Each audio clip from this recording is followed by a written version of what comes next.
Welcome to Season 2 of Grain IQ. I'm Chad Moyer. Grain marketing is a critical piece in keeping your operation profitable. In Season 1 of Grain IQ, we covered the basics of grain marketing. In Season 2, we dive deeper into these grain marketing concepts that we covered in Season 1. So if you haven't listened to that, we invite you to start there. We're continuing Part 2 of our conversation now on how to use the USDA WSDA and the Quarterly Grain Stocks reports. Today's focus is on the latter, the Quarterly Grain Stocks report. Keep in mind now, there are some grain marketing experts who use this information, and there are some who don't. It comes down to what works for making your operation profitable. We're joined again today by Jeff Peterson, the president of Heartland Farm Partners in Lincoln. Switching gears a little bit now, let's talk about that other report that you said has value and that can allow us to make some decisions in our marketing plan, and that's the Quarterly Grain Stocks report. So, first of all, introduce what is the Quarterly Stocks report and what is its purpose? Yeah, so the Quarterly Grain Stocks report, I always look forward to getting it. Of course, my background was with Cargill, dealing with commodities, and been kind of doing that my whole life. So the amount of stocks that are out there is always interesting to me. But basically, what that report in a nutshell tells us is it tells us what are those amount of stocks that are on farm in farmers' bins, and what are the amount of stocks that are actually moved off the farm and now are sitting in commercial storage. Now that number is reported at the national level, but it's also broke down all the way down to the state level. And as you mentioned before, that number does come out, 4 times a year. We see that number released around January 10th, and that would be for basically where our stocks would have been as of December 1st. And then we see the number when they're trying to forecast where everything's at as of March 1st. That's released at the end of March. And then when we're looking at where the stocks are at on June 1st, that's at the end of June is when it's released. And then the one that's always really good to look at is that September one, when they're looking at where the stocks were at as of September 1st, that's released at September 30th. So those give us a really good feel of what's left out there for bushels, Chad. So again, kind of like the WSDA, there is an assembly process to get this data all put together. So when you talk about on-farm and off-farm, so that sounds like there's a couple of avenues you have to go. You have to go survey the farmer, but you also have to go to private industry to get their ideas too, huh?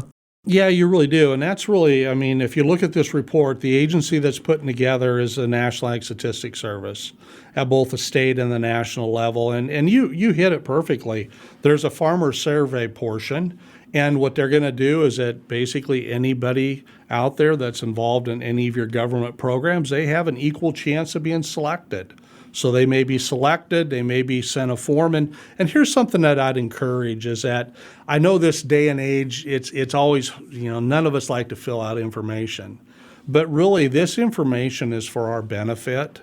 When I say we, it's for the benefit of the farmers. It's also for the benefit of really anybody who's involved in the food industry to have that information as accurate. And so what they'll do is they'll send out a survey, and if they don't get a response, then they'll follow up with a phone call or maybe even do an in-person visit. But just to give you an idea, a lot of times the amount of people they survey may vary just slightly, but usually it's over 60,000 individual farmers that they're surveying. Wow. And they're asking for what they've got, basically in their bins. And that was going to be my next question is how wide are the commodities that they're asking about for the quarterly stocks? Well, that's a great question. It's for corn, it's for sorghum, for oats and barley. It'd be for durum, and then all your wheat, your spring wheat, your winter wheat, and also your Chicago or your soft wheat. It hit on soybeans. It would also, they report on peas and lentils, and also the chickpeas also. So those are all included in the report. And I would imagine, based on that list of commodities that you've talked about, there are some states where they're all important. There are other states where some of them are more important or more abundant than others, huh? Oh, most definitely. You're exactly right. Now, what's interesting is that's on the farmer side. So the rest of the story, so to speak, on how do they get the information for the stuff that's stored at the grain facilities, there's another surveying process they do for that. So across the U.S., there's approximately about 8,200 facilities that store grain. And obviously there's different ownership, and so they don't have to necessarily reach out to 8,200. But what they're doing is that they're surveying those 8,200 facilities, whether it's in joint ownership or however it is, and that represents about 11.8 billion bushels of storage. And so what they normally say is that they normally receive back responses from about 90% of those facilities. Now, they take in that data from the farmer and also from the grain facilities at the state and the local level, but they just don't stop there and report it. They're looking back and saying, historically, maybe there's some tendencies. Maybe certain areas, certain states, maybe they tend to report low on their stocks from what they've determined over time. So they've got different models in there. They're also looking at different areas and saying, well, what was the production in that area? What do we know about what the usage was in that area? Does that seem like a reasonable amount of bushels that should be left? So they've got different models that they do. So they just don't take the survey itself and automatically report that number. They're doing some double checking and validation and accuracy on it. And then from there, then they're putting that information together, making it available. And that's the other thing on the WASDE report, making it available so anybody has access to it.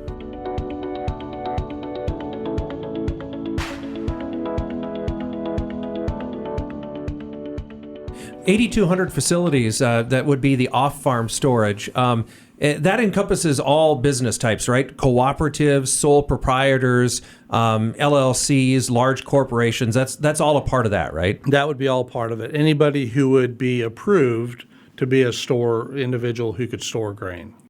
As you look at the quarterly grain stocks report and what it is, I guess, how is it presented? Talk about the elements of the report. What does this report consist of? This report isn't, nearly as long or as extensive as you'd have in the WASDE, but it still is 13 pages long. And what I appreciate about it, it's broke down. It gives you a summary of kind of the commodities. They spell out what their findings were, written out in a couple pages. And then from there, the data itself, though, 13 pages of it to cover those different commodities. And then the methodology, and that's what's always neat to look at. So you can see, everybody can look at and see what's the exact methodology of how they physically came up the report every time they're released. They also do give a page on who are the NASS contacts information, who the individuals you can reach out to if you have a question. And then at the end, they do have some additional NASS information, NASS-like statistic service information for some additional resources that you can go ahead and click on. And so we take that report, and what's interesting about that report, the stocks report, how we physically use it, and it's an important part of the marketing plan. Mm-hmm. And what we do it is that we're able to then look at, okay, what's going on at that state level, all right? How many stocks are left? So we use it to help us make basis decisions. We can take the stock data on farm and off farm, and then we also can take some other information. So from out of National Ag Statistics Service, they'll have a crop production report. We can get an idea what the yield or production was at that county level, and then that information can be a good one to tell you, do we think in a particular area based on where the demand is at, based on how production and stocks compared to past years, what do we think could happen on basis going forward? You kind of brought up a thing, too. I was thinking that whether it's WASDE or the quarterly grain stocks report, and I know all segments of the market look at it, but does one have more effect, like on the futures trade? Would traders look at it more, and maybe the other one has more impact, like you said, at the local level, or are they kind of equally viewed all over? No, I think you're right. I think if you were to dig into it, I'd say the WASDE report would probably would have a bigger impact or effect on the future side of it, and then your stocks data would actually also give you an idea from the basis side, your local level. The other thing we do use from the stocks report, okay, and it's not a particular number that's broke out of it, but since we do see from one quarter to the next a difference in stocks, right, a good way that we use that is to say, wait a minute, does the estimates that WASDE has given us in the WASDE report, does it look like we're on pace to meet those based on how stocks are basically disappearing? And where that's really important, it's probably not so important in soybeans because a lot of that information, there's supplemental reports that kind of update you on crush and exports. But where it's really important, I would say, over on the corn side is as we relate to feed demand. Because I don't know, Chad, if you talk to many feed producers, I don't think they report to anybody the amount of bushels that they're feeding to their livestock. And that's something that they don't do. But we know there's great information out there in regard to what's being exported. We see that every week. We see information in regard to what those sales are and exports are. We also each week get an update on ethanol, so we know where that's at. But from the feed side, there's an unknown there. So basically what you do is you look at, okay, what was the disappearance? Meaning when I look at the stocks on one quarter to the next quarter, how much did our amount of stocks reduce? And then I could back out of that, okay, how much went for exports? How much of that went for ethanol? And really what you're left with is what's called feed and residual. Okay, so what residual basically means, it's the unexplained disappearance of those bushels. So we group those together, and so how USDA will use that and potentially use it in the next WASDE report is they'll look at that and say, wait a minute, there either was more disappearance from feed and residual than what we thought, which means in the next WASDE report, they'll need to increase the amount of feed demand, or if there wasn't as much disappearance related to the feed and residual, then they may need to go ahead and lower their amount of bushels that are going into feed in the next WASDE report. So that gives you kind of a little bit insight into how that stocks report actually does then also spill over and get some information into the WASDE report. Just last question on quarterly stocks. Again, what is the most important thing that we can use from the quarterly stocks report to help trigger a decision with our marketing plan? The most important thing for us to look at is that how is our stocks at both the state level and national level, but more importantly the state level, how is that comparing to past years? And so what that could help us to do is that could help us to make the decision on whether we should be deciding what type of contract we should use. If we're using in our marketing plan hedge to arrives, where we physically had the futures price set but didn't set the basis. If it looks like there's more stocks out there, maybe we need to get the basis set. Or, for instance, if there's less stocks out there, then maybe we need to wait on setting any basis. So that's what we would use it, and that's how we'd use it in our marketing plan.